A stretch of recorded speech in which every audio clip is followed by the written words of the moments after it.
See, till now, the people who claimed that they were for transparent governance were completely opaque.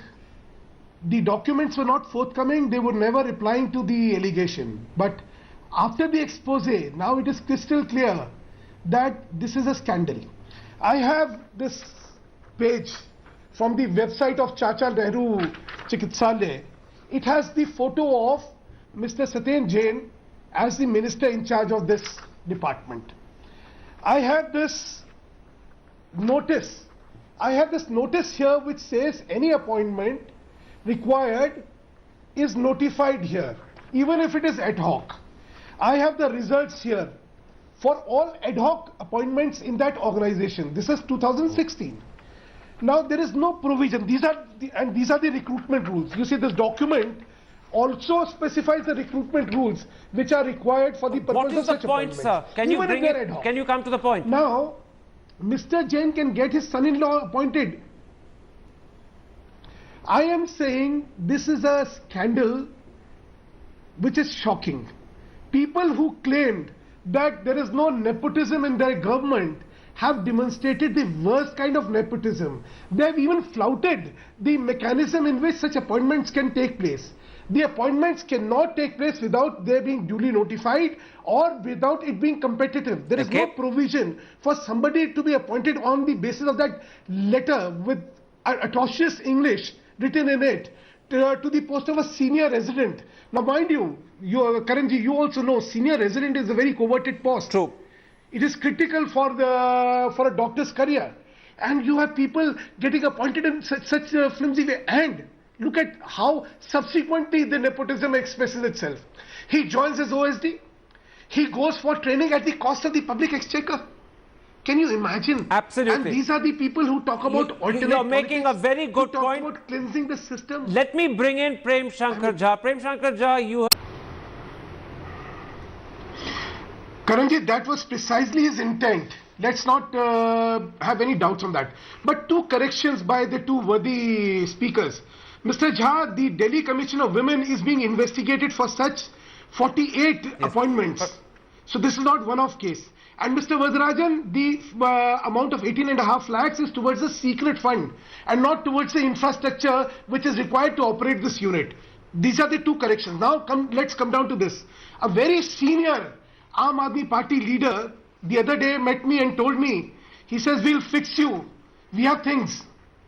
I was wondering what kind of language is he using and why is he using it. Now I understand. It is a criminal intent which has got exposed here. Can you imagine, Karanji, that the chief secretary, you can say I had a fight with LG, so I did not inform.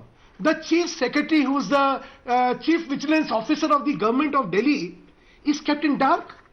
You know, under the law, the only person who is permitted to give permission for any tapping of any phones is only the chief secretary, in this case in Delhi.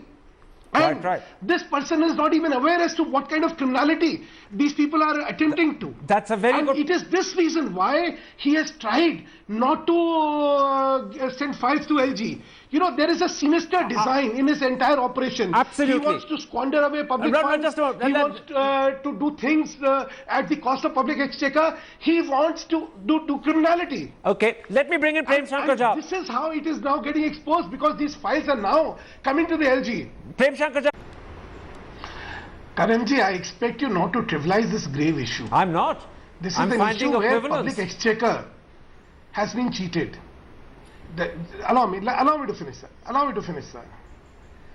That case does not relate to public exchequer. Here is a case which relates to defrauding the public exchequer. A 12,000 rupee per person plate is something which the Aam Aadmi can afford for Aam Aadmis. I mean, isn't this bizarre? And as far as not getting an opportunity, you called the Aam Aadmi Party today for this show to explain their conduct and their decline. Because people here may like to defend the indefensible, but how would they answer this? That's a very well made point, Mr. Mittal. Aam Aadmi Party refused to join us. Report, We're very just grateful a to minute. Prem Shankar Jha for stepping into allow the me, breach sir. as someone who has supported the Allow Aam me, Aadmi in his articles. But you're right in pointing out, Mr. Mittal, Sir, that can I Aam finish? Aadmi refused Sir, to can I join finish? us. And it's an interesting thing that when they were facing allegations that amount to extravagance and nepotism, if not corruption, their response is not to be transparent and answer it, but to refuse to come and appear and discuss the issue altogether. Prem Shankar Jha, a quick question to you before I take a break. The party's name is Aam Aadmi.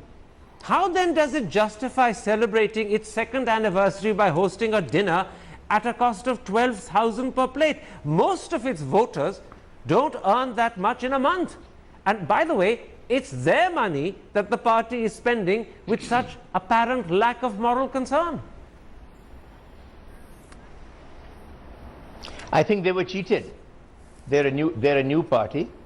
They were cheated. I cannot, from everything I know of the Aam Aadmi Party and the people at the top of it, I cannot imagine that they have consciously agreed to anything that involves 12,500 rupees per plate. Let me give you one example for saying this.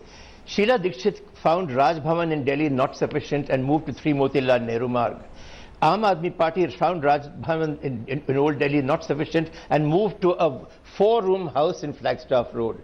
That's not the kind of person who actually goes out and spends 12,500 rupees on feeding their guests. I mean, this is simply incredible. And they've been cheated. Someone's come along and cheated them. And I hope that will be found out in due course. That may well be the explanation. All I'll add is that if it is, it's a very incredible explanation, because if you're cheated with your eyes wide open, it suggests that you're not very competent.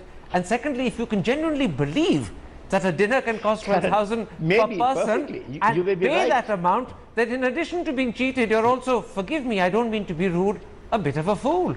But who's to say what politicians are like? And I don't wish to make judgments about Mr. Kejriwal at all. I'd like to believe that he wasn't cheated. I'd like to believe he is not a fool. But then the conclusion is he spent an extravagant sum of money without any justification. Let's take a break and come back and ask, are these revelations being made public because someone wants to deliberately dig up dirt and damage Arvind Kejriwal? In other words, is this a vendetta against him which may damage him? But should we also not talk about the vendetta and ask, if it is a vendetta, and remember there's a big if there, who's responsible? That's the question in a moment's time after the break.